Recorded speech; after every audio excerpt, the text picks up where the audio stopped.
Assalamualaikum warahmatullahi wabarakatuh.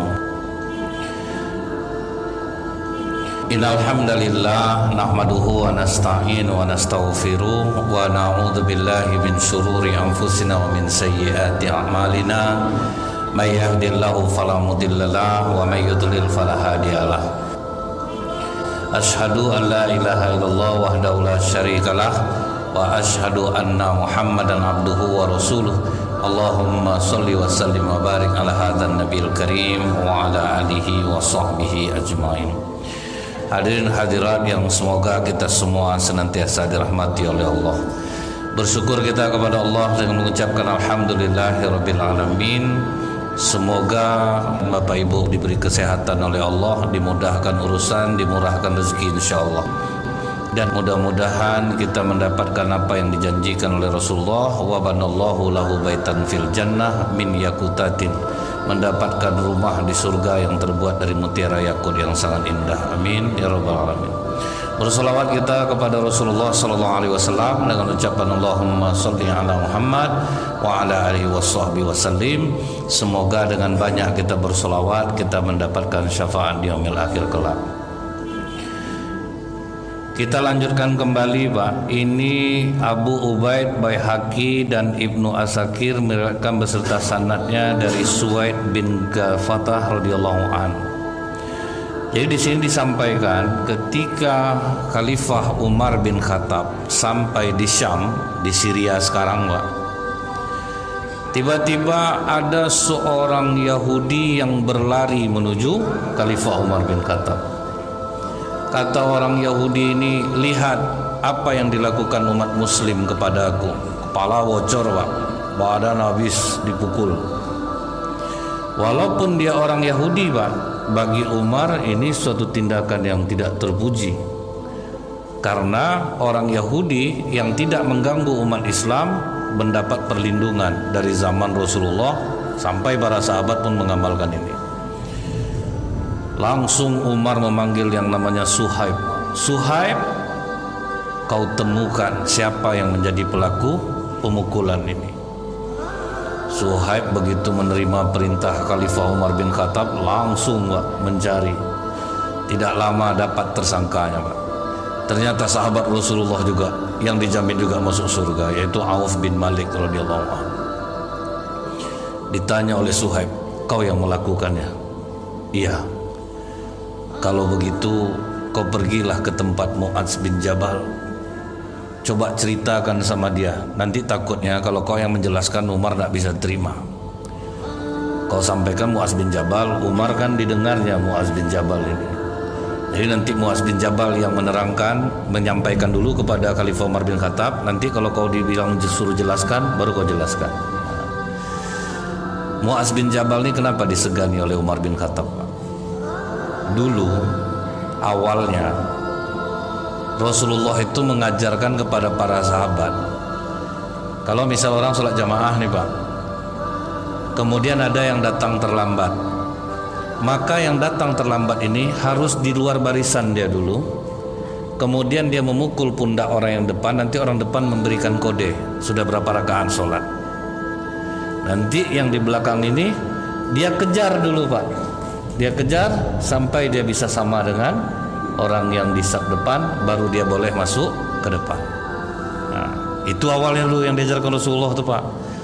Makanya siapa yang mendapatkan hadis ini dilakukannya ini Pak.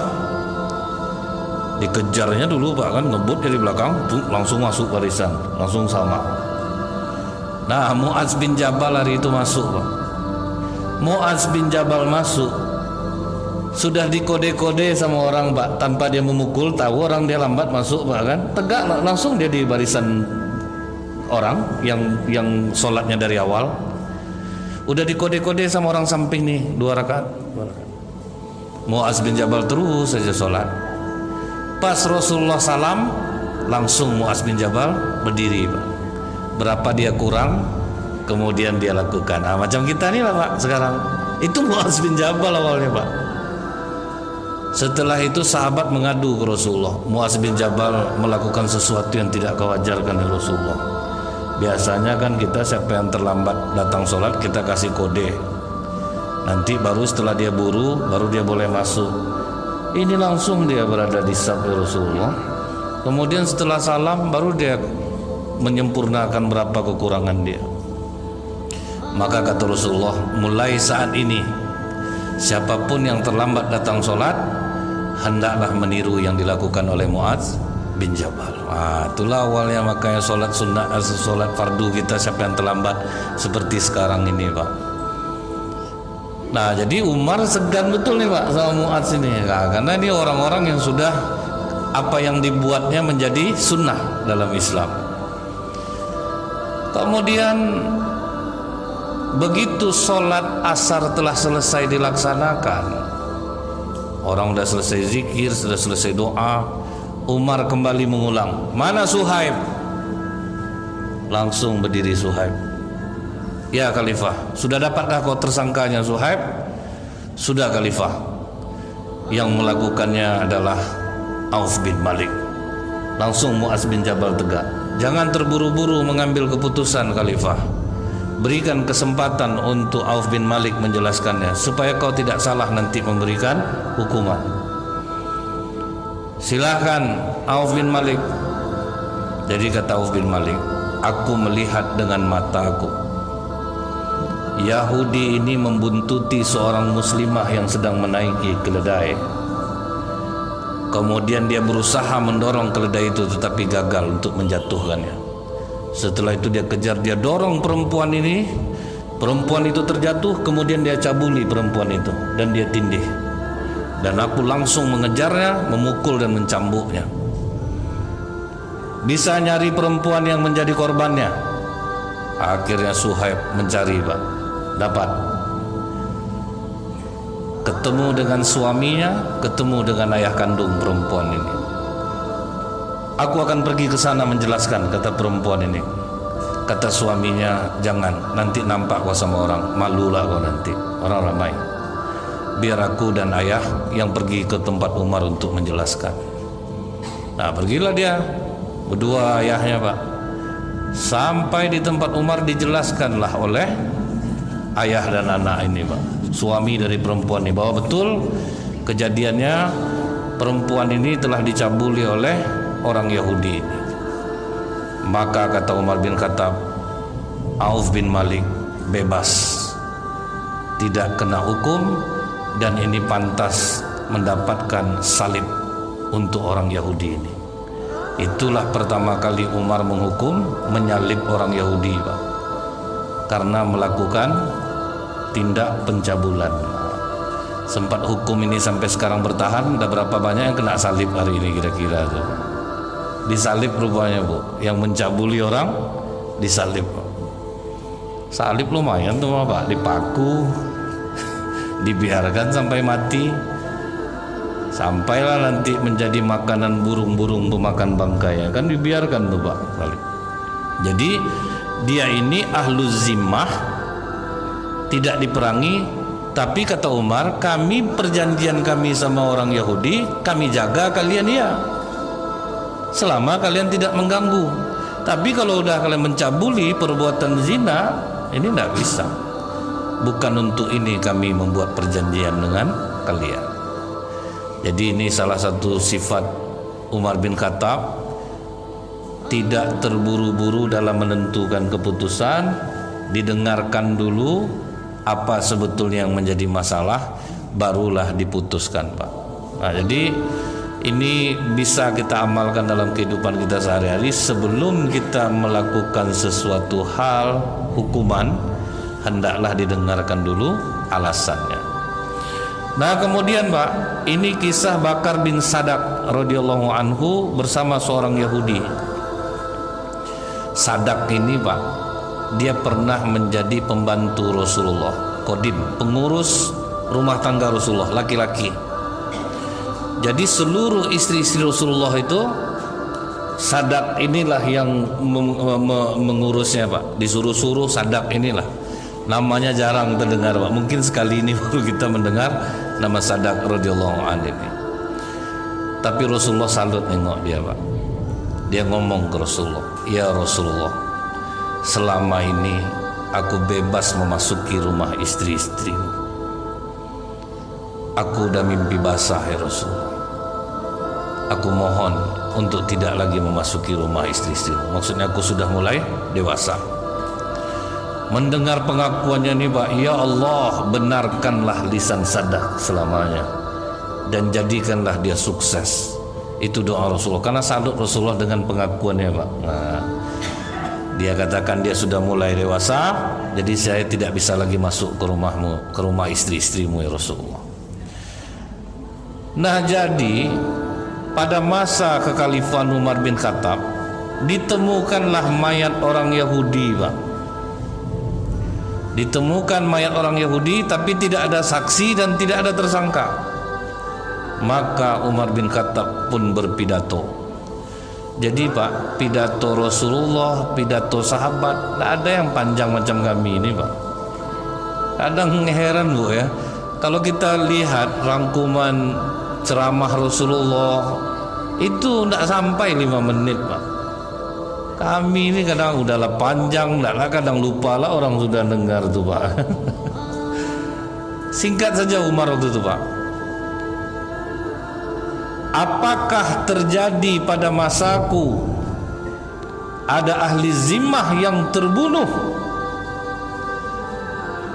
Aku mohon, siapa yang mengetahui perihal matinya orang Yahudi ini, tolong sampaikan kepadaku. Sadak langsung berdiri Pak. Aku yang membunuhnya Khalifah. Allahu Akbar, kata Umar. Seorang yang didoakan oleh Rasulullah. Kau pasti punya alasan kenapa kau melakukan itu. Wah. As'ad pergi berjihad di jalan Allah Khalifah, dan aku ditugaskan untuk menjaga keluarganya. Rupanya Yahudi yang kubunuh ini, dia malam masuk dia ke rumah istri As'ad dan dia zinai istri As'ad. Jadi Pak ya, ternyata perselingkuhan ini udah tua Pak, udah lama dah. Suami pergi tugas, sampai di depan waktu dimarahi oleh Sadak Pak, dia sempat mengeluarkan syair. Syair itu artinya As'ad telah terpedaya begitu rupa dengan Islam. Dianggapnya Islam ini telah menipu As'ad, hingga dapat kutemani istrinya sepanjang malam. Kunikmati malamku di atas dada istrinya. Jadi waktu Sadak datang ke situ sempat digitukan ya Pak, dipakainya syair yang kurang ajar ini. Jadi selesai dia membaca syair itu, selesai pula kepalanya sama aku. Begitu dia selesai langsung kupenggal kepalanya. Maka kata Umar bin Khattab, kau memang benar dari dulu Sadak, dan apapun yang kau lakukan berkah doa Rasulullah, lisanmu akan selalu berkata benar. Maka si Sadak dibebaskan oleh Umar dari hukuman kisos. Nah, jadi luar biasa ya Pak ya, sahabat Rasulullah ini memegang janji itu Bu. Dia ditugaskan, ditunaikannya janji itu. Jadi ternyata kalau orang yang menzinai istri itu boleh dibunuh secara langsung lah gitu tibanya. Kalau pada masa itu, kalau kita ini tunduk kepada undang-undang, tidak bisa lah kita buat macam ini Bu. Janganlah terprovokasi lah Bapak. Nanti tadi ceramah Ustaz Nazril pokoknya orang selingkuh tebas kepala, janganlah Pak. Ini Indonesia nih, negara hukum.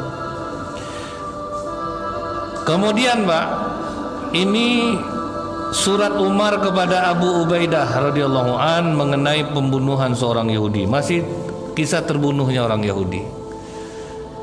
Jadi Umar cuman menulis surat singkat saja kepada Abu Ubaidah. Bila yang membunuh itu karena kebiasaannya membunuh, nah misalnya dia udah menjadi kebiasaan, kan kadang-kadang ada rasis Pak, macam di Amerika sekarang ini. Siapapun orang yang berdarah Asia itu kena Pak, diteror. Siapapun dari Asia, mau dari Indonesia, mau dari Cina, padahal mereka warga negara Amerika, tapi asal darah Asia mereka diteror.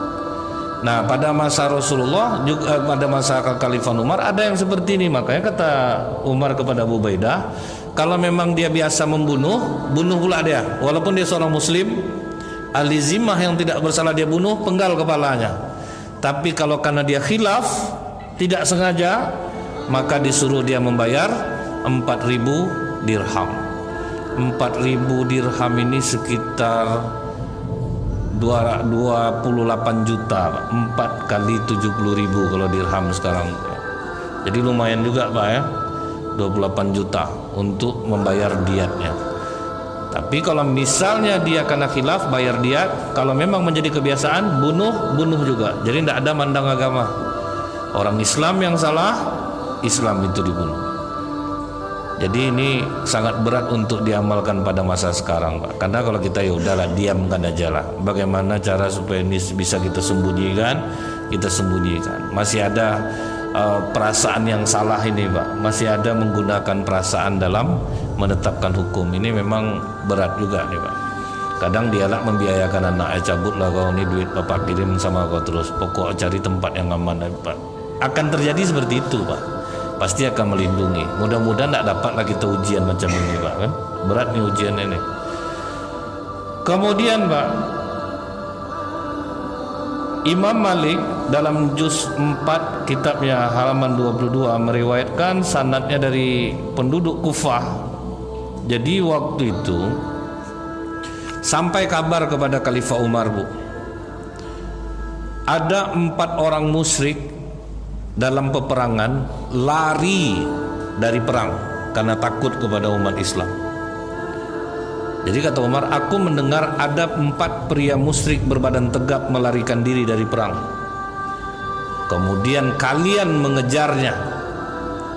Setelah kalian kejar dia, kemudian kalian angkat tangan kalian ke langit. Turunlah kalian. Kalian dalam keadaan aman bersama kami. Tak taunya begitu dia turun, kalian matikan 4-4-nya.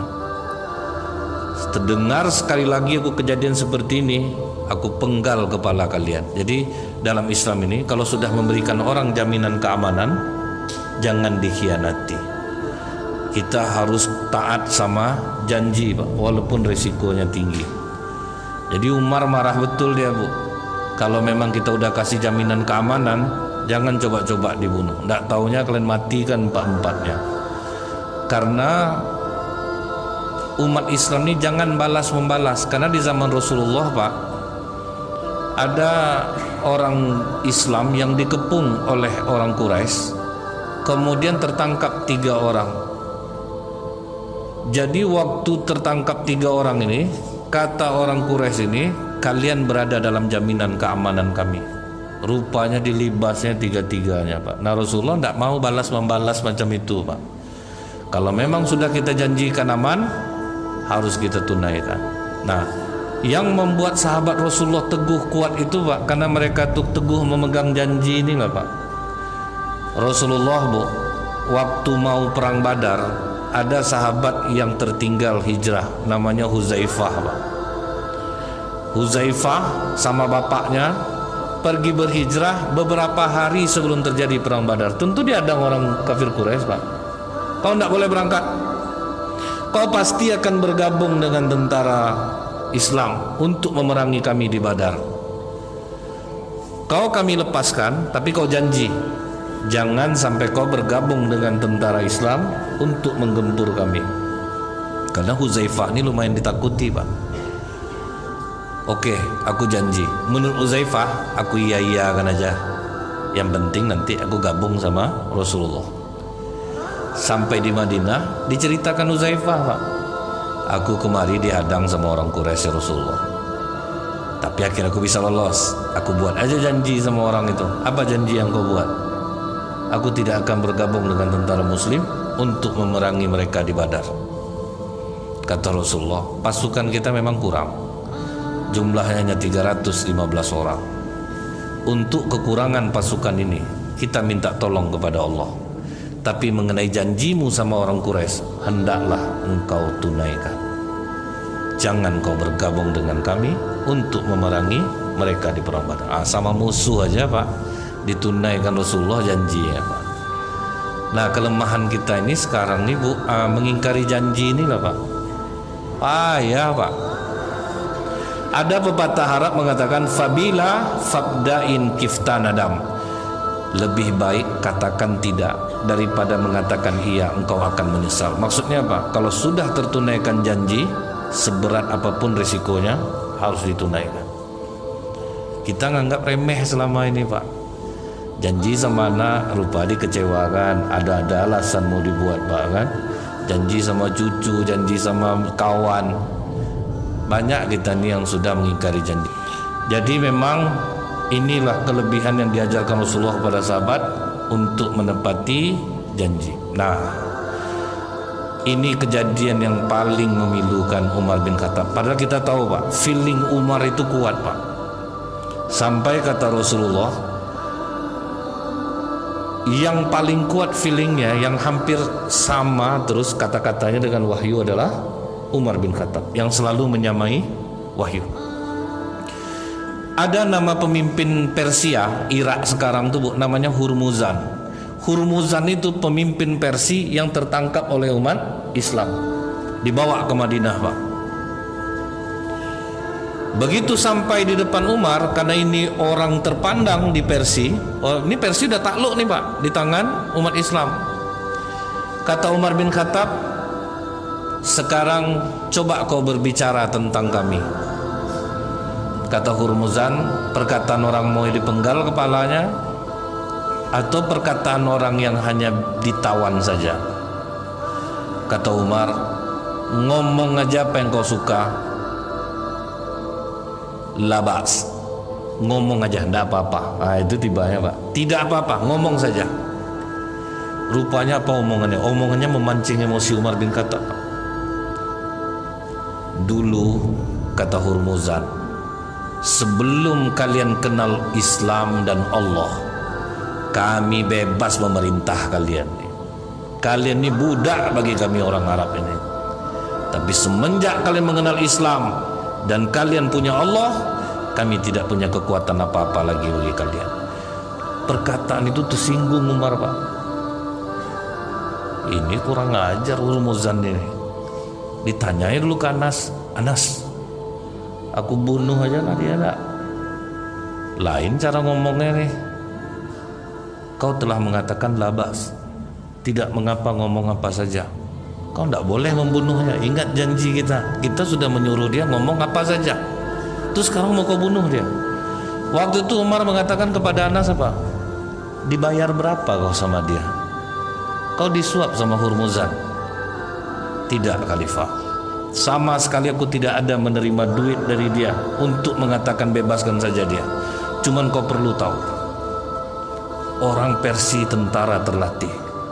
Semenjak kita taklukkan mereka, aku meninggalkan banyak musuh Islam saat ini. Tentu ya, Pak, nama orang ditaklukkan, mereka kan pasti berdendam tuh. Jadi daripada itu terjadi, jangan bunuh dia. Tolong carikan satu orang lagi. Aku ingin tahu betul Attila Ba'as ini betul-betul tidak apa-apa, dia ngomong apa saja atau boleh kubunuh. Akhirnya panggillah Zubair bin Awam, Pak.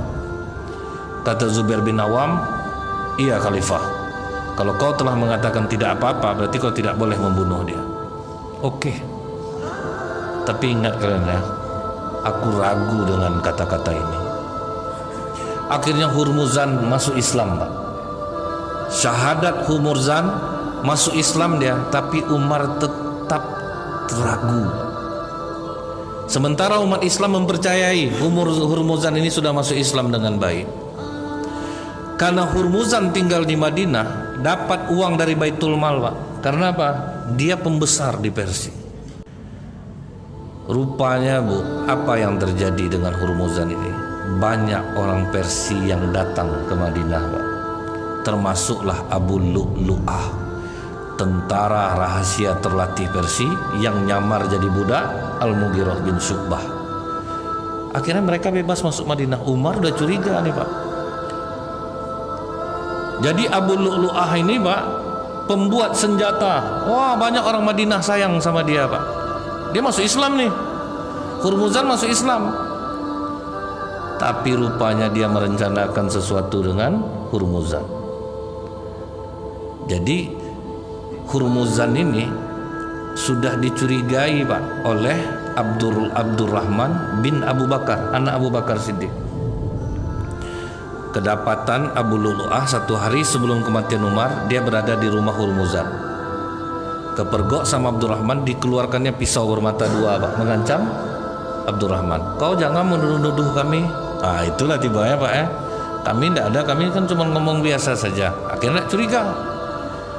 Rupanya Abu Lu'lu'ah yang membunuh Umar persis pisaunya sama dengan yang didampak oleh Abdurrahman bin Abu Bakar di malam sebelum kematian Umar bin Khattab. Mendengar pengakuan Abdurrahman, Ubaidillah tidak nanya-nanya lagi, Pak. Langsung pergi ke rumah Hurmuzan, langsung ditikamnya Hurmuzan sampai mati. Malah orang membela pula, Pak. Kau telah membunuh orang yang telah bersyahadat, kau telah membunuh orang Islam. Begitu jatuh kepemimpinan utama Utsman, Ubaidillah diadili, Pak. Diadili Ubaidillah, dipanggil anaknya, anak dari Hurmuzan, namanya Qozaman. Dikatakan kepada Qozaman, kau sekarang boleh mengkisos Ubaidillah, karena dia telah membunuh ayahmu dan ayahmu seorang muslim. Apa kata Qozaman, Pak? Aku telah memaafkan Ubaidillah karena aku tahu ayahku telah bersekongkol dengan Abu Lu'lu'ah. Itu bebasnya, Pak. Kalau ndak mati Ubaidillah. Nah, jadi feeling Umar waktu itu udah kena nih, Bu. Ini orang bahaya ini. Cuman karena sahabat membela, akhirnya dibiarkan tinggal di Madinah. Rupanya justru tempat tinggal dia itulah menjadi transit tentara-tentara rahasia dari Persia, dan terbunuhlah Umar bin Khattab ya dia. Cuman Umar bin Khattab radhiyallahu an ketika terbunuh itu, Pak, sempat bertanya, yang membunuhku siapa? Abu Lu'lu'ah. Senang hati Umar bin Khattab. Memang mereka bukan seorang muslim, itu kata Umar, Pak. Karena mereka hanya nyamar saja masuk kemari ini. Itu yang membuat Umar bahagia, karena bukan orang muslim yang membunuh dia. Nah, kemudian, Pak, yang berikutnya itu adalah bagaimana Umar bin Khattab ini dalam riwayat Ibnu Asakir dan Waqidi mereka sanad dari Abdullah bin Abu Hadrat al-Aslami. Waktu sampai di satu kota yang menjadi kekuasaan Islam, nampak Umar ahli zimmah yang sudah tua sedang ngemis di jalan minta makan, Pak. Didekati dia oleh Umar. Betapa berdosanya kami dengan kau, kek. Waktu muda kami pungut jizyah darimu, karena kan ahlu zimmah bayar pajak, Pak. Dan setelah kau tua, kami menelantarkanmu. Sungguh kami tidak beradab. Sejak saat itu ditetapkanlah santunan untuk orang-orang tua ahli zimmah yang tidak lagi bekerja, dikasih 10 dirham setiap bulannya, berarti 700.000, Pak. Dikasih BLT ya, Pak, ya, kalau sekarang, Pak, ya. BLT. Cuman sekarang BLT orang kaya yang dapat, Pak. Itu payahnya. Kadang kasihan saya nengok RW ini. Sebetulnya RW udah mendata betul, Bu. Cuman kadang entah ngapa datanya salah, dan orang yang kaya dapat ini ndak lah mau ngalah, Pak. Itu susahnya tuh. Dia yang mau dapat itu. Padahal RW RT udah bagus, Bu. Udah dikasih pengertian, pindahkanlah kepada orang butuh, kan ndak mau. Jadi ternyata banyak kakek ahli zimmah di Indonesia nih, Pak, ya. Nggak punya pencarian, seolah-olah tidak punya pencarian, Bu. Dapat santunan lah. Sekarang ya sekitar 700.000 lah ya, Pak, ya. BLT itu ya, Bu, ya. Jadi angkanya masih sama dengan masa lalu, Pak. Nah, kemudian, Pak, yang berikutnya ini Abu Ubaid meriwayatkan beserta sanadnya dari Yazid bin Abu Malik. Waktu itu kaum muslim ini berada di daerah Jabiyah namanya, Pak. Kemudian ada seorang ahli zimmah lagi, orang Yahudi yang punya kebun anggur. Kebun anggurnya dimasuki oleh orang Islam dan banyak mengambil buah anggurnya, Pak. Mencuri. Tentara Islam mencuri, Bu. Rupa dicari oleh Umar, dapat, Pak, sedang bawa anggur, Pak. Tentara Islam. Betul kalian mencuri dari ladang anggur dia? Betul, Khalifah. Kami dilanda kelaparan yang teramat sangat. Karena memang lapar rupanya, Pak. Maka kata Umar, ambil dari Baitul Mal, bayar berapa yang kalian ambil. Tetap, Pak, bayar yang berapa yang kalian ambil, bayarlah. Jadi tidak bisa kita untuk sesuatu kebaikan kemudian merampok di toko non muslim. Nah, kan dulu ada Pak ngebom tapi merampok toko untuk membiayai memerangi orang non muslim. Ternyata tidak boleh. Jadi walaupun ini orang non muslim yang punya tetap dibayar. Dan dari sinilah kita tahu Bu bahwa kalau orang maling karena lapar maka tidak berlaku hukum untuknya. Nah, jadi ini Pak ya. Kalau memang terbukti lapar, dan di Indonesia ternyata hal ini berlaku Pak. Saya ingat ada bapak-bapak mencuri susu karena untuk anaknya Pak, dia dibebaskan. Nah 2 hari kemarin ada bapak-bapak pergi dia ke Diskrim Polda Riau tah di mana itu Pak ya, rasanya di Riau nih Bu. Dia bukan mengadukan sesuatu, dia mengadukan anaknya sakit, dia tidak ada biaya. Akhirnya Polda Riau menolongnya Pak, masuk ke rumah sakit untuk membiayai perawatan sakit anaknya. Jadi dalam Islam ini tidak semua pencurian itu dihukum sesuai dengan potong tangan, tidak. Kalau dia mencuri karena lapar maka dia dibebaskan dari hukuman itu. Nah itulah keadilan di dalam Islam ini. Yang berikutnya ini Pak, Imam Malik meriwayatkan beserta sanad dari Said Musayyab. Ada seorang Yahudi mengadukan masalahnya kepada Umar bin Khattab, dan walaupun dia seorang Yahudi Bu, rupanya dia benar Pak, dan Umar memenangkan dia dalam perkara itu. Begitu Umar memenangkannya, apa kata dia?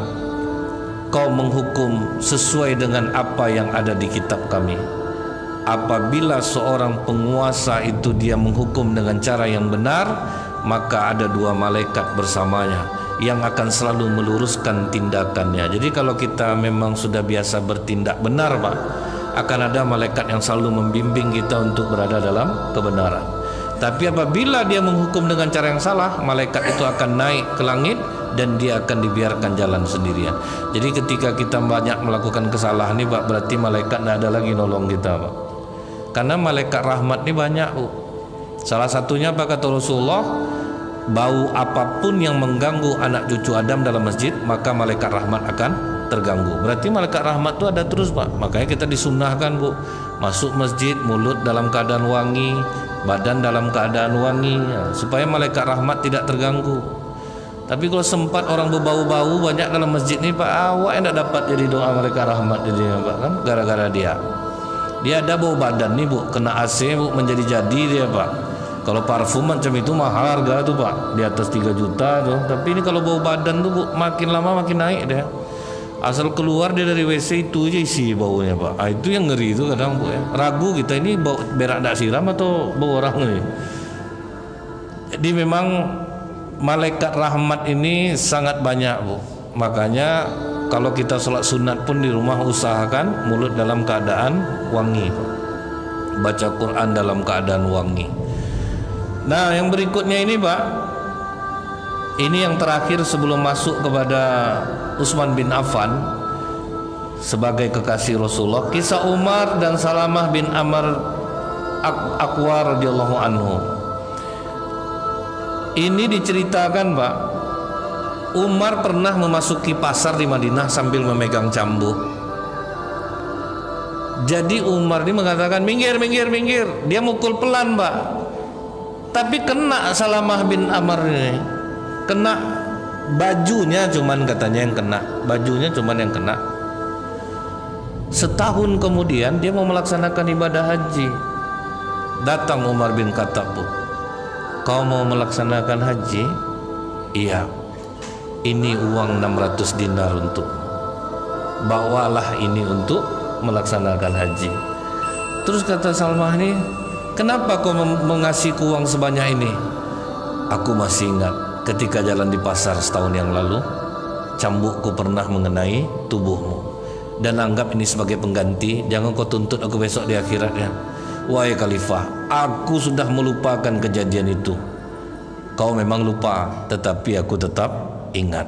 Itu hati-hati melepuk orang ya Bu ya. Kisos Pak lama, kau ndak datang kasih dia duit banyak, lumayan duitnya Pak ya. Jadi orang-orang yang pernah Bapak zolimi, datangilah kalau masih hidup, bagilah dia duit Pak, agak banyak sikit Pak ya. Subhanakallahumma bihamdika asyhadu an la ilaha illa anta astaghfiruka wa atubu ilaik. Assalamualaikum warahmatullahi wabarakatuh.